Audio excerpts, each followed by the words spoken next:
Assalamualaikum warahmatullahi wabarakatuh. Teman-teman dan sahabat semuanya yang dimuliakan Allah Subhanahu wa taala, semoga semuanya senantiasa dalam lindungan Allah dalam keadaan sehat walafiat. Kita lanjutkan belajar membaca kitab Al-Majalisus Saniyah, syarah dari matan Arba'in An-Nawawiyah. Alhamdulillah kita sudah di majelis yang ke-6, hadis yang ke-6, dan majelis yang ke-6 ini kita sudah pernah membacanya sedikit. Nah, sekali baca. Sekarang kita lanjutkan. Bismillahirrahmanirrahim. Alhamdulillahil malikil muta'al al-munazzahi 'anil syuraka'i wal amsal alladzi bayyana li'ibadihil harama minal halal wa asyhadu an la ilaha illallah wahdahu la syarikalah syahadatan tuslihul qalba wal lisan min fasadil af'al. وأشهد أن سيدنا محمدا عبده ورسوله الذي طهره الله ظاهرا وباطنا ووصفه فوق ما يقال وهو النبي المصطفى والحبيب المجتبى والهادي من الضلال صلى الله عليه وعلى آله وأصحابه بالغدو والآصال amin ya rabbal alamin. Sebelumnya saya sudah membacakan sampai di sini qauluhu. Sekarang lanjutannya. Bismillahirrahmanirrahim. Qala al-musannif wa syarihu rahimahumallahu taala wa nafa'ana bi ulumihima. Amin ya rabbal alamin. Qauluhu wa innal harama wa huwa ma mana'a min ta'atihi dalilun ala madhhabil imam Syafi'i wa ma lam yarid dalilun bihillihi ala madhhabi Abi Hanifah. Ucapannya Nabi dalam hadis wa innal harama, dan sesungguhnya yang haram. Apa arti yang haram? Wa huwa ma mana'a. Yang haram itu sesuatu yang melarang dari mengambilnya sesuatu dalilun oleh dalil. Ta'ati masdar dari ta'ata, tafa'ulan asalnya, ta'atuyan sekarang jadi ta'atiyan karena diilat. Jadi yang haram itu sesuatu yang melarang dari menggapainya, mengambilnya oleh dalil. Itu berdasarkan mazhab Imam Syafi'i. Yang haram sesuatu yang ada dalil yang melarangnya. Karena menurut mazhab Imam Syafi'i dasar dari sesuatu itu halal.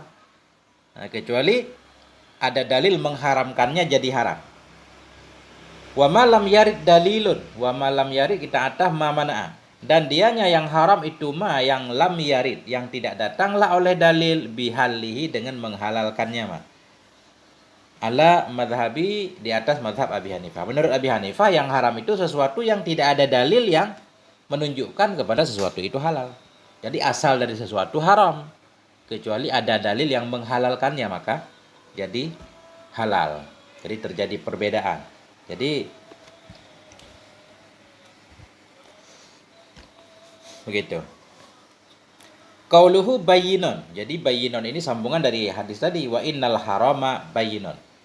Bermula qauluhu, ucapannya Nabi dalam hadis bayyinun itu artinya ya'rifuhu kullu ahadin lam yantafi an zatihi sifatun muharramatun fahuwa ma muni'a minhu syar'an ittifaqan.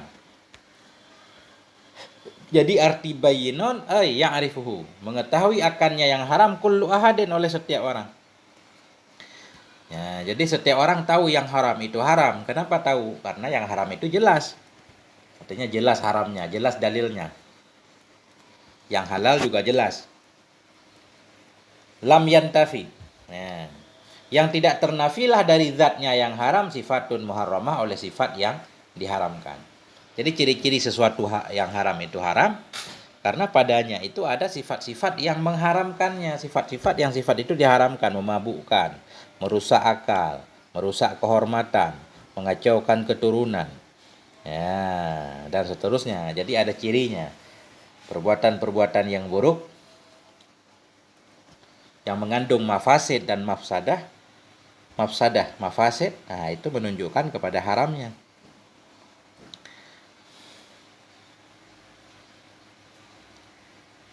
Fahuwa, maka dianya yang haram itu muni'a yang dilarang akan dianya minhu darinya Maka bermula dia yang haram itu mah yang diharamkan, yang dilarang darinya mah syar'an pada syara' ittifakan nisbah sepakat imma li sifatin fi zatihi dhahiratin. Ini kelihatannya nggak ada alifnya. Imma li sifatin fi zatihi dhahiratin, naik kepada sifatin kasummi wal banji. Maka dianya yang haram itu mah yang dilarang darinya mah pada syara' sepakat. Jadi haram itu sesuatu yang sepakat dilarang. Kenapa alasan dilarang? Imma li sifatin. Dilarang adakala karena ada satu sifat fi zatihi pada zatnya ma tersebut, sifat yang zahir. Jadi sesuatu itu haram. Jadi haram kenapa? Tentu ada alasannya. Alasan yang pertama adakala karena dalam benda tersebut atau dalam perilaku tersebut ada sifat yang zahir yang menunjukkan kepada merusak. Contoh misalkan kasummi. Summi apa sami? Kasummi seperti racun, wal banji seperti ganja.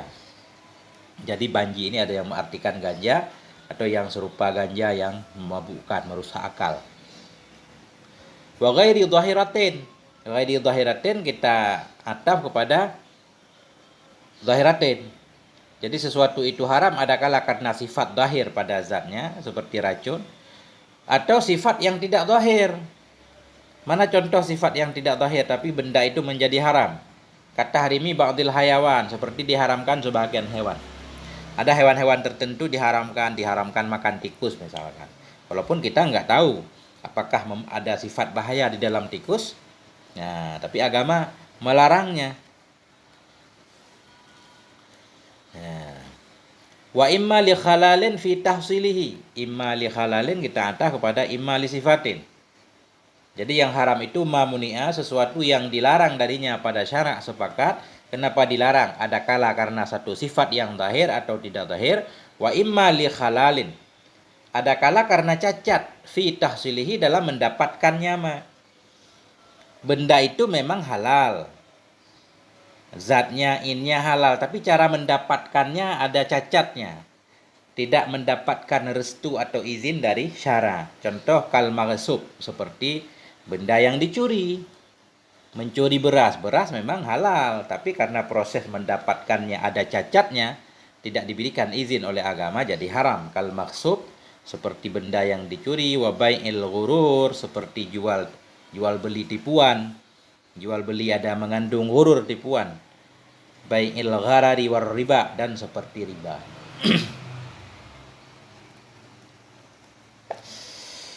Wa bainahuma mushtabihatun la ya'lamuhunna katsirun minan nas. Dan sampai di antara keduanya yang halal dan yang haram itu mustabihat, ada hal yang samar-samar. La ya'lamuhunna, yang tidak mengetahui akannya mustabihat, katsirun minan nas, oleh kebanyakan dari manusia. Jadi dalam hadis di atas, innal halala bayyinun wa innal harama bayyinun. Yang halal itu jelas dalilnya, yang haram juga jelas, dan sabit di antara keduanya. Di antara keduanya yang halal dan yang haram itu mustabihat, ada hal yang samar-samar, yang tidak mengetahui akannya oleh kebanyakan dari manusia. Kenapa banyak manusia tidak tahu yang samar-samar itu, yang syubhat? Li khafai hukmihinna alaihim. Karena agak tersembunyi hukumnya yang mustabihat di atas mereka. Karena sepintas kelihatan lebih mendekati ke halal, nanti ditinjau dari sisi yang lain kayak mendekati ke haram. Jadi kebanyakan manusia jadi nggak tahu. Adapun para ulama tentunya tahu. Wa ya'lamuhunnal ulama'u binasin au qiyasin au istishabin wa nahwi zalik. Dan mengetahui akannya mustabihat oleh para ulama. Dengan apa para ulama mengetahuinya? Binasin, dengan dalil. Au qiyasin, atau dikiaskan kepada yang sudah ada dalilnya. Au istishab, atau dengan kembali kepada asal. Wa nahwi zalik, dan lain-lain. Artinya, di sini pelajarannya, setiap apapun yang pengen kita lakukan, atau apapun yang pengen kita makan, kita gunakan, kita harus tahu hukumnya dulu. Halal jelas, kalau haram juga jelas. Sesuatu yang belum kita mengetahui hukumnya, mustabihat namanya, kita jangan lakukan dulu, tapi kita rujuk dulu kepada para ulama. kita tanyakan hukumnya kepada para ulama, karena ulama pasti tahu. Nah, bismillahirrahmanirrahim.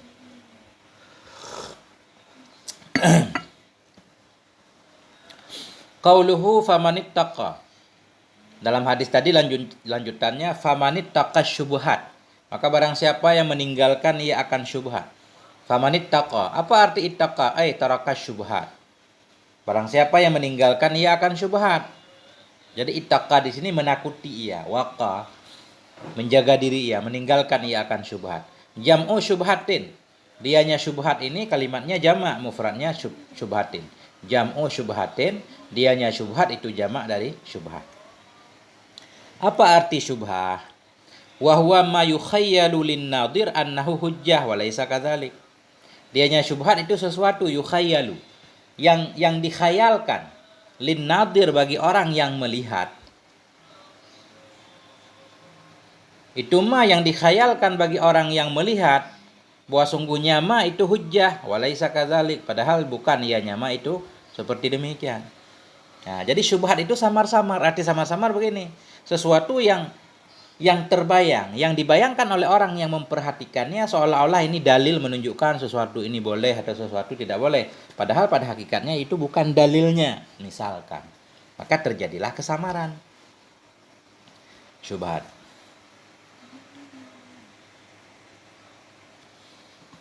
Bismillahirrahmanirrahim. Qauluhu istabra'a. Jadi sambungan ini. Famanittaqa syubhat istabra'a. Barang siapa yang meninggalkan ia akan syubhat, niscaya istabra'a membebaskan ia. Jadi istabra'a bil hamzati, kita baca dengan hamzah. Waqat khufifa, dan kadang-kadang diringankan akan dianya hamzah, istabra. Ada juga yang menulisnya istabra. Famanittaqa syubhat istabra, faqad istabra. Istabra di sini istabra'a bil hamzah. Apa arti istabra'a? Talabal bara'ah lidinih. Telah mencari ia akan kebebasan untuk agamanya. Jadi di sini beliau ingin menjelaskan istabra'a ini alif sintanya untuk talab. Bara'a lepas, istabra'a berarti mencari kelepasan. Barang siapa yang meninggalkan syubhat, dia sungguh telah mencari kelepasan untuk agamanya. Maksudnya menyelamatkan agamanya. Talabal bara'ah, mencari ia akan kebebasan. Lidinihi, untuk agamanya. Bebas dari apa? Min dammis syar'i, dari celaan agama. Orang yang meninggalkan syubhat terbebas dari celaan. Istabra'a lidinihi wa irdihi, sambungan hadis. Wa irdihi bikasril aini, bacanya dengan kasrah ain. Apa arti irdihi? Sanahu an kalamin nasi fihi. Telah menjaga ia akan dirinya, maksudnya dirinya, kehormatannya, irdi kehormatan. Siapa yang meninggalkan syubhat, dia sungguh telah membebaskan agamanya, telah mencari ia kebebasan, lidinihi, untuk agamanya, wa irdihi, untuk kehormatannya. Dengan kasrahin sanahu, menjaga ia akannya diri, akannya kehormatan, angkalamin nas, dari pembicaraan manusia, fihi, padanya kehormatan. Artinya orang yang meninggalkan syubhat enggak akan diomongin orang lah. Karena kalau kita suka dekat-dekat yang haram-haram, pasti jadi celaan perhatian masyarakat. Wal muradu bihi an-nafsu. Bermula yang dimaksud dengannya irdi dalam hadis ini yaitu an-nafsu, jiwa kita. Kenapa maksud jiwa? Idhiya mahallul madhi wad dam. Karena dianya jiwa, ya. Jiwalah itu yang menjadi tempat pujian dan celaan. Ketika kita dipuji orang, yang dipuji ya diri kita. Jiwa kita seluruhnya. Dicela juga sama. Nah, jadi orang yang meninggalkan syubhat berarti telah menjaga agama, menjaga harga dirinya.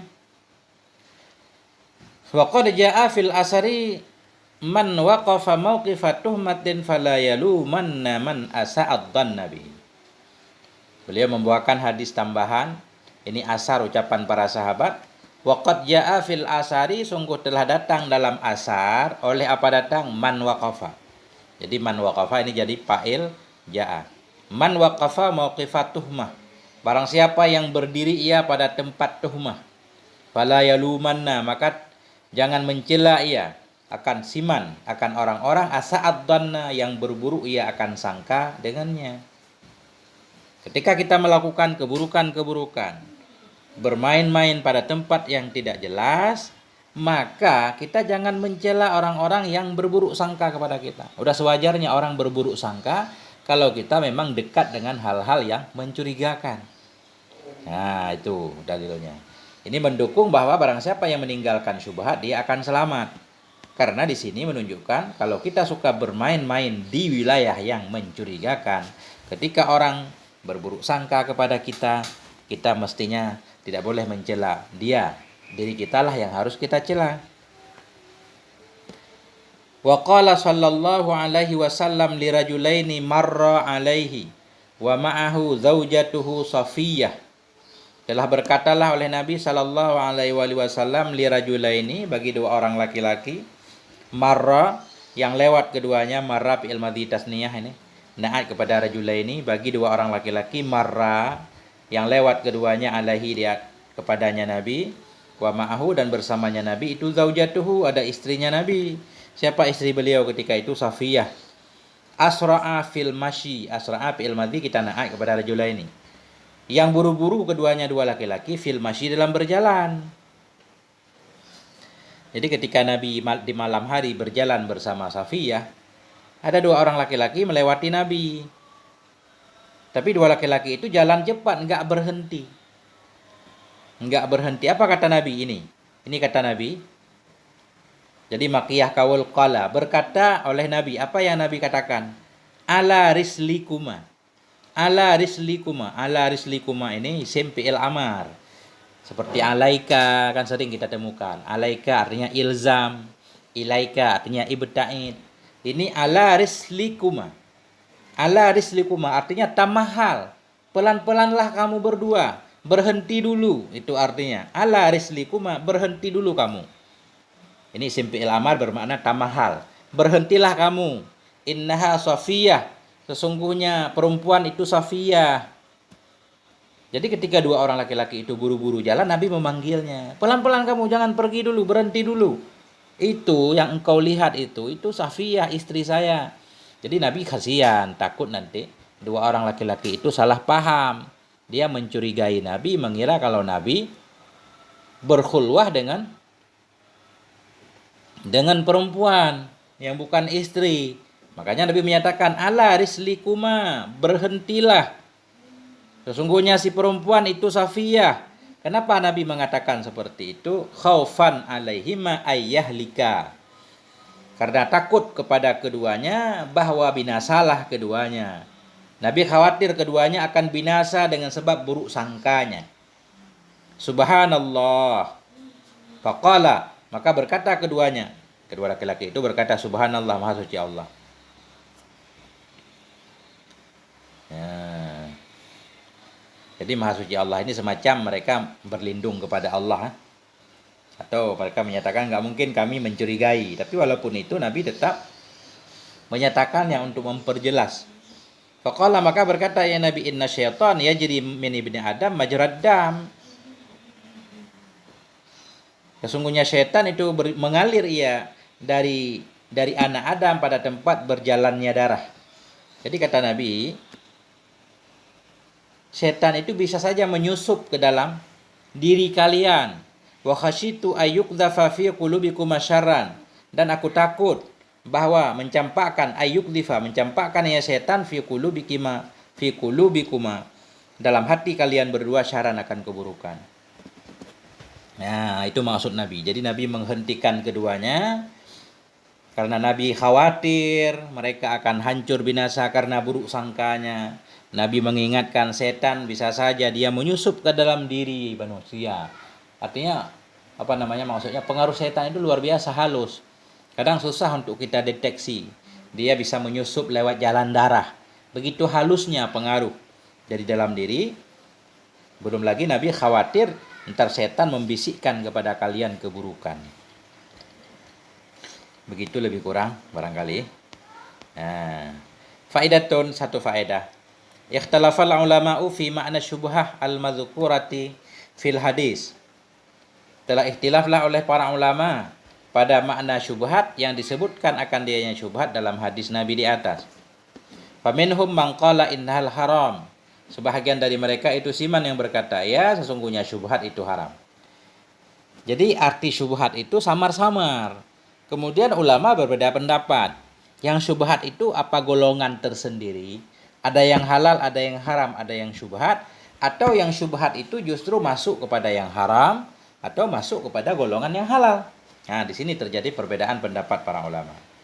Sebahagian ulama berkata innahal haram. Sesungguhnya syubhat itu masuk kategori haram. Kenapa? Amalan biqaulihi, karena mengamalkan dengan sabdanya Nabi sendiri. Karena dalam hadis itu Nabi menyatakan famanit takas syubhah. Barang siapa yang meninggalkan ia akan syubhat, faqad istabra'a lidinih wa irdih, maka sungguh telah membebaskan ia untuk agamanya dan untuk kehormatannya. Tentunya menjaga agama itu wajib, menjaga kehormatan juga.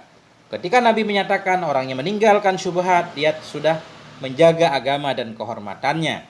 Nah, menurut para ulama yang melihat bahagian hadis ini menunjukkan bahwa syubhat itu haram, harus ditinggalkan. Ya, bismillahirrahmanirrahim. Wa minhum man qala innahal halal. Sebahagian dari mereka ulama itu siman yang berkata ya sesungguhnya syubhat itu halal. Syubhat masih masuk kategori halal. Dalilnya apa? Amalan biqaulihi, karena mengamalkan dengan sabdanya Nabi sendiri. Kata Nabi dalam hadis itu, karra'i yar'a haulal hima yushiku ayyaka afih. Seperti seorang pengembala yar'a yang mengembala ia di sekeliling hima, haulal hima, di sekeliling taman larangan. Yushiku ayyaka, yang khawatirlah bahwa terjatuh ianya si ra'i tadi fihi dalamnya hima. Jadi kalau kita lihat tasbih Nabi, orang yang mendekati syubhat seperti pengembala yang mengembala di dekat-dekat kebun larangan, khawatir nanti gembalaannya masuk ke dalamnya. Nah, jadi menunjukkan bahwa menggembala di luar kebun larangan yang enggak terlarang, yang terlarang masuk kebun larangan. Nah, karena ulama itu memahami seperti ini, mereka menyatakan bahwa yang syubhat itu masuk kategori halal. Cuma khawatir saja kalau sering-sering dalam syubhat, efeknya terjatuh ke dalam yang haram. Fa innahu dallun ala anna zalika halalun wa inna tarkahu war'un wa huwa sawa.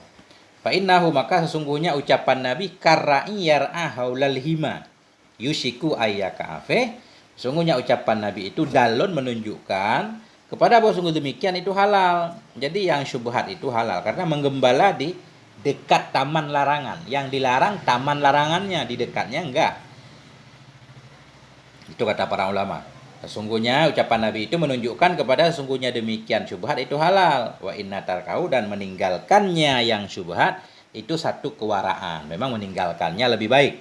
Bahwa sawab. Dan dianya ucapan ba'duhum ini itulah yang benar menurut di sini.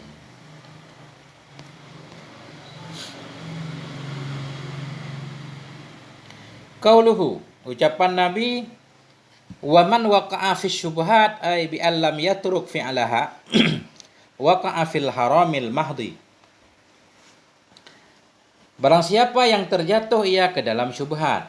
Bagaimana maksud terjatuh ke dalam syubhat? Bi allam yatruk fi'laha, dengan bahwa tidak meninggalkan ia akan memperbuatnya syubhat, terus-menerus melakukan syubhat.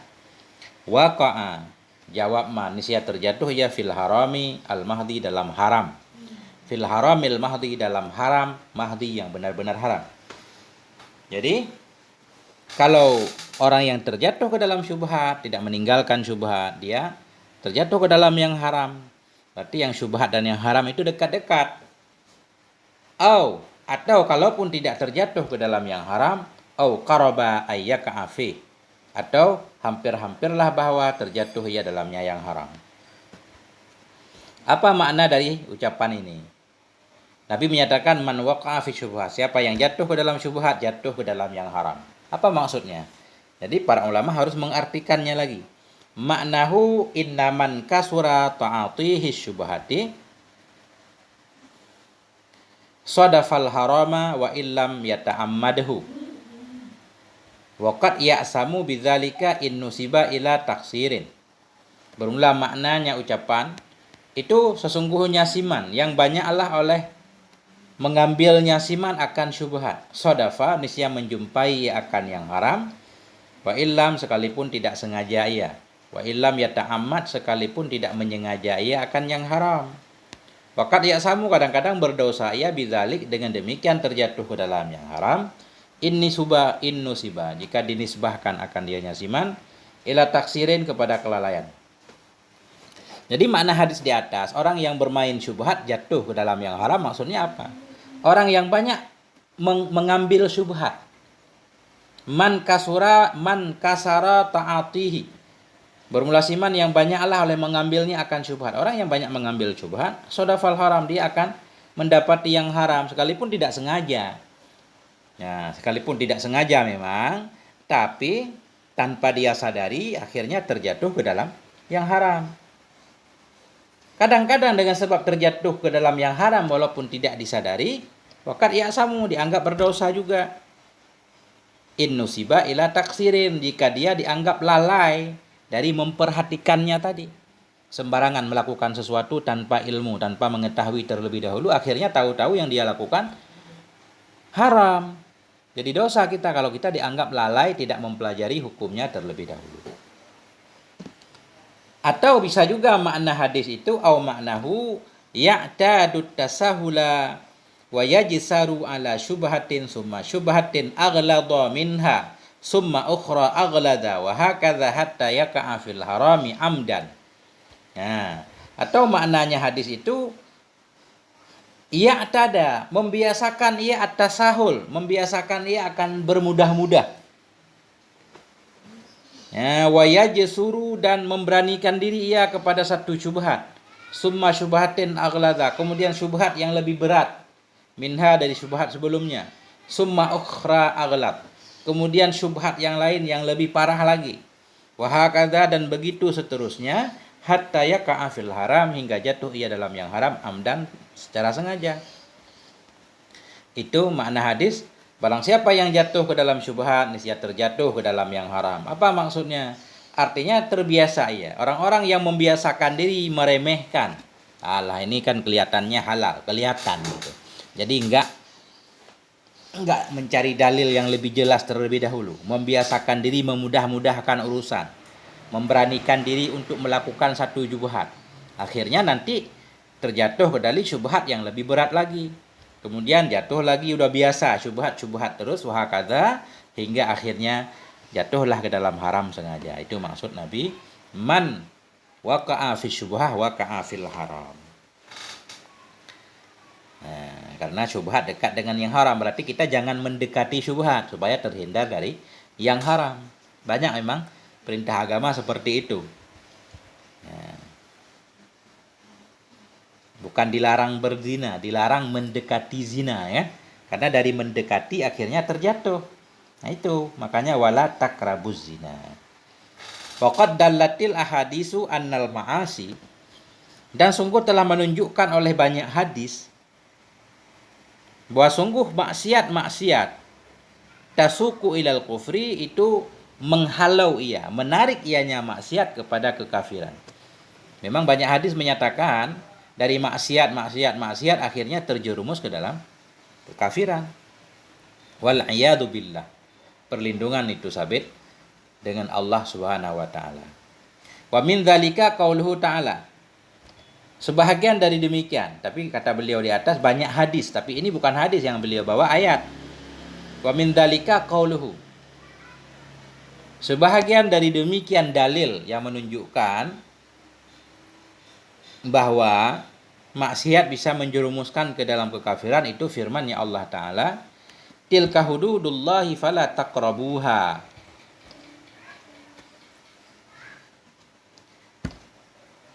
Demikian itu batasan-batasan Allah, fala taqrabuha, maka janganlah kalian mendekati akannya batasan. Jadi yang dilarang mendekat. Fanuhiya anil muqarabah hizaran anil muwaqa'ah.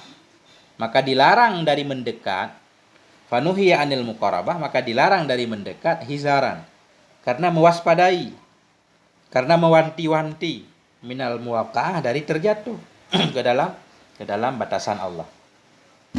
Hizaran ini masdar dari hadara yuhadiru muhadaran. Wahizaran fi'alan.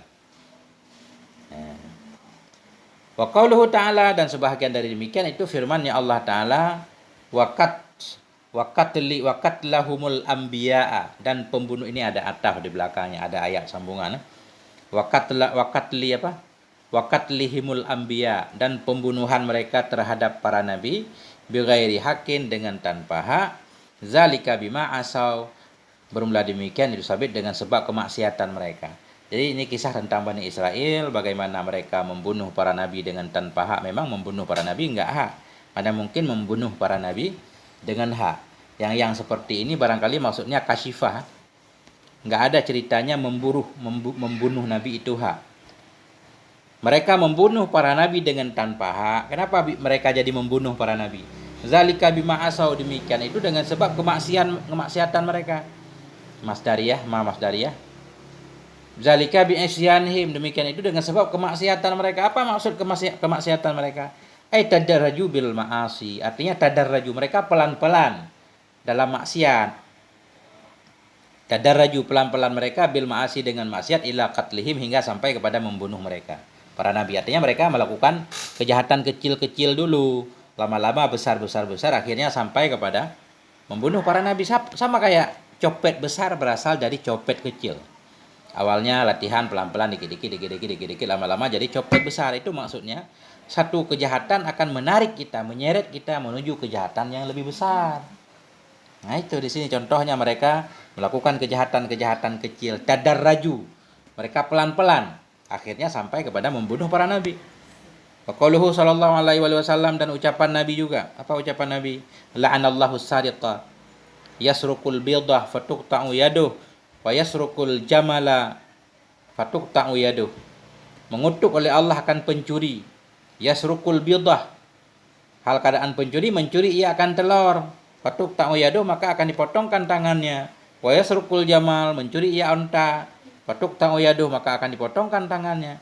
Nah ini Nabi mendoakan kutukan kepada pencuri. Awalnya dia mencuri telur, dipotong tangannya. Kemudian makin ini lagi mencuri onta, dipotong lagi tangannya. Yatadarraju biha ila nisabis sirkah fatuqta'u yadu. Artinya tajarraju. Orang mencuri telur kan belum nisab. Satu telur itu belum bisa jadi alasan untuk orang pencuri dipotong tangannya, belum. Tapi maksud hadis ini apa? Mencuri ia akan telur, maka dipotongkan tangannya. Maksud Nabi, ia tadarraju biha, pelan-pelan ia dengannya sirkah, ila nisabis sirkah, hingga sampai kepada nisab pencurian. Awalnya curi telur, kemudian curi sepeda, kemudian akhirnya potong tangan. Itu maksudnya. Ya tadarraju biha, pelan-pelan ia dengannya pencurian, ila nisabis sirkah, hingga sampai kepada nisab pencurian. Fatuqta'u yaduh, maka dipotongkan akan tangannya. Summa innan nabiyya sallallahu alaihi wasallam naddara lima zakarahu biqaulihi karra'i yar'a haulal hima yushiku ayyaqa fihi ay karra'i yar'al masyata bihau lil hima. Allahu akbar, ini berat, berat. Bismillahirrahmanirrahim. Kurang enak badan.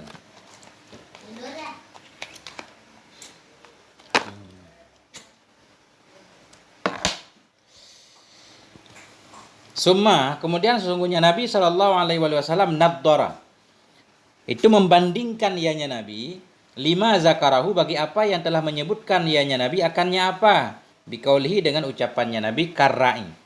Artinya di sini Nabi mentasbih, nadara membandingkan, mentasbihkan. Nabi menyatakan tadi di atas dalam hadis, famanittaqa syubhat faqad istabra'a lidinihi wa irdihi, ya.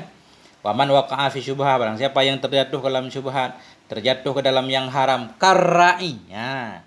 Ini karra'i maksudnya tasbih. Nabi menyamakan orang yang melakukan yang syubhat seperti pengembala. Ini maksud musannaf.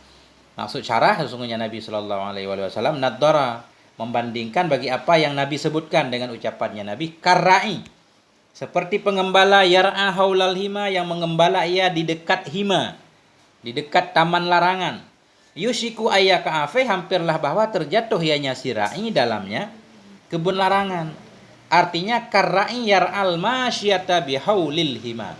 Seperti seorang pengembala yang mengembalakan ia akan hewan ternaknya bihaulil hima, di dekat taman larangan. Apa arti hima? Ail mahma. Ini mahma ini. Wahwal makan. Kenapa kita mahma? Karena beliau mengartikan makan. Berarti mahma ini isim makan dari hama yahmi. Hama yahmi hima. Hamen. Jadi isim makannya mahma, marman. Rama yarmi ramyan, marman marman kan? Berarti mahma. Barangkali di sini ada mimnya ketinggalan. Atau coba lihat di kitab-kitab yang lain ya. Seperti pengembala yang mengembala ia akan hewannya di sekeliling hima. Apa arti hima? Ail mahma. Apa maksud mahma? Wahwal makan minal ardil mubahah. Makanu minal ardi al mubahati al mamnu'i minar ra'i fihi yushiku. Artinya satu tempat dari bumi.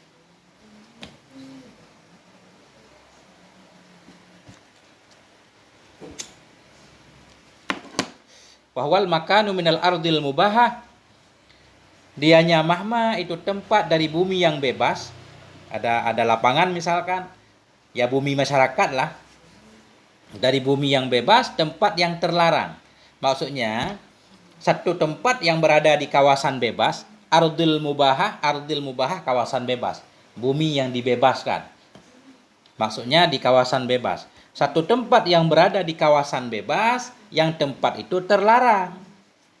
Minar ra'i, dari orang yang mengembalakan fihi, dalamnya tempat. Nah, jadi itulah mahma. Satu tempat di area terbuka, tapi tempat itu terlarang untuk dijadikan tempat gembalaan. Di sekitarnya boleh. Yushiku bi kasrishin. Yushiku dengan kasrashin. Yusri'u ayyar ta'afihi. Yang cepat, yang mempercepat ia bahwa yusri'u ayyar ta'afihi. Yang cepat-cepat ianya ra'i tadi. Bahwa mengembalakan ianya si ra'i fihi, dalamnya tempat. Seperti pengembala di sekitar taman larangan, yang hampir-hampir jatuh ia ke dalamnya, maksudnya dia mempercepat, kadang pengen mengembala di dalamnya. Maknahu, bermula maknanya ucapan itu akalal masyah minar ra'i. Artinya memakan oleh hewan-hewan dari pengembala itu. Wa iqamatuha bihi, dan menetapnya si masyah bihi, dinya tempat larangan, dinya kebun. Nah, gimana cara mengartikannya? Jadi kita artikan begini. Seperti pengembala yang mengembala ia akan hewan di dekat taman larangan. Artinya mahma. Apa mahma? Al makan minal ardi, satu tempat dari area terbuka, area yang bebas, tempat yang dilarang daripada orang yang mengembalakan dalamnya. Yushiku kita baca dengan kasrah shin. Arti yushiku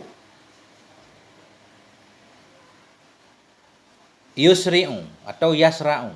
Sara'a yasra'u. Cepat ianya si ra'i, ini kembalinya domirnya. Cepat ianya si pengembala bahwa mengembalakan ia di dalamnya. Pengen mengembalakan, rumputnya hijau barangkali. Jadi maknanya hewannya, bukan dia kan. Hewannya karena bermain di dekat taman itu, akhirnya masuk ke dalam taman. Itu maksudnya. Bermula maknanya ucapan itu memakan oleh hewannya dia tadi. Hewan dari si pengembala.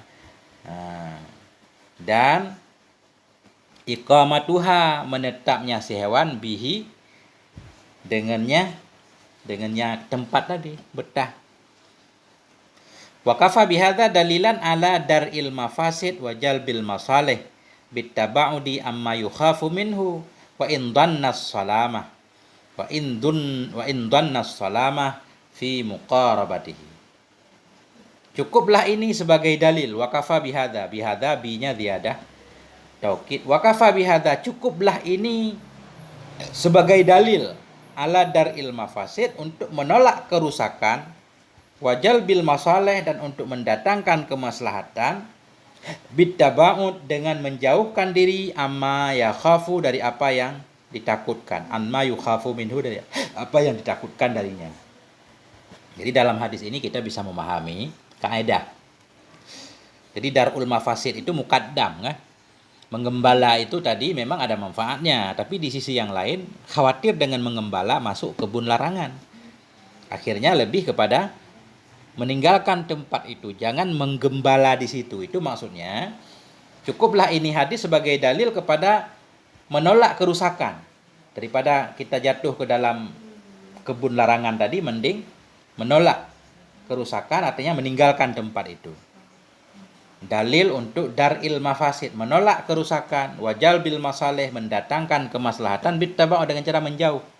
Satu hal yang kita lakukan, manfaatnya ada, kebaikannya juga ada. Itu lebih didahulukan untuk menghindari mudaratnya. Tinggalkan pekerjaan itu, bittaba'u, dengan menjauhkan dari apa yang dikhawatirkan darinya. Wa in dhanna salamah, sekalipun mengira ianya seorang akan ada keselamatan dalam mendekatinya. Nah, tapi karena keselamatan itu masih madnun, sifatnya tidak meyakinkan, lebih baik kita tinggalkan.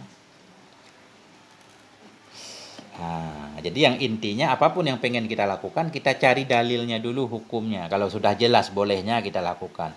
Jelas haramnya, kita tinggalkan. Masih belum jelas, kita tinggalkan juga. Nah, udah 40 menit, sampai di sini dulu. Insya Allah di lain waktu dan kesempatan kita lanjutkan kembali. Sampai di sini, moga ada manfaatnya. Mohon maaf atas segala kekurangan. Wassalamualaikum warahmatullahi wabarakatuh.